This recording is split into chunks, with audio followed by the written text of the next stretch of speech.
Hello and welcome to another episode of Molly Explains Something on Camera because it's easier than typing it out. So today I'm going to explain my process for a print as you check in name tag system. So this is for like at your check-in booth, right, at your event.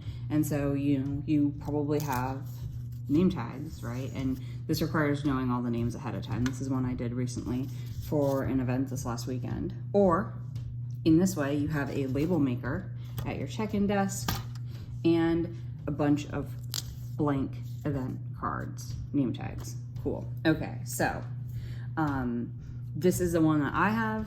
So I'm making this video. If you're here watching this because you're doing an event with me and I told you to watch this to figure out how to do it, hopefully this little card's there. You're gonna have to download an app from the App Store.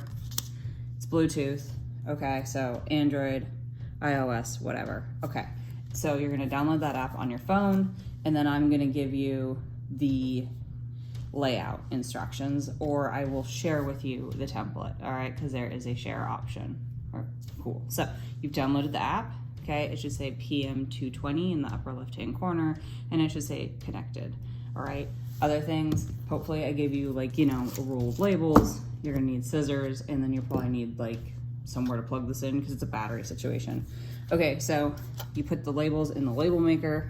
I know, really fancy. You have to get it loaded just past the little like teeth and close it. And it's going to figure out where the seam is. If it doesn't line up with the seam, you have to open up the little hatch and say, hey bro, you got it wrong. Tuck it back in, do it again. All right, there, stopped on the seam, you're good to go. Okay, so now you got this thing loaded, it's blue, it's happy, you got your stack of blank things, awesome, and you downloaded your app, cool. Okay, so you got your app, there's my dog, he's super cute. Okay, so hopefully I gave you a template, and it should be just as easy as folks walk in, you get their name, you type it out, where they're from, who they're representing at the venue, whatever, and then their association to the event. Maybe they're a speaker, maybe they're our keynote, maybe they're, an attendee for the 20th year, what have you. So what I like to do is I like to type this out, show this to the person, say, hey, is that the correct spelling? All right. And then there's a few things in this app that are handy. When you click on this, you can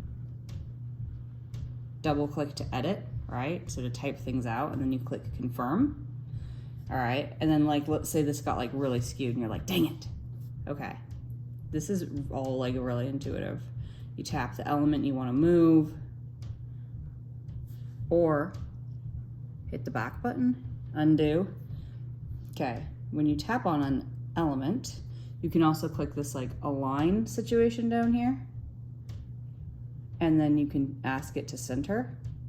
And then you can also use these little arrows to like nudge it around, which is really cool. So I can nudge it down, I can nudge it up, make it space nice, what have you. So you get it like to where you want it to look, okay?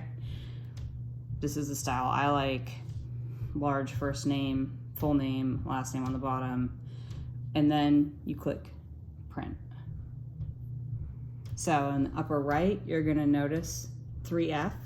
That's like the darkness factor, I know.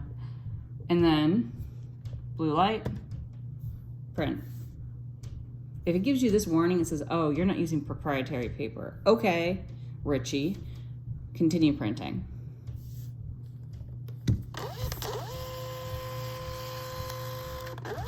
Check that out.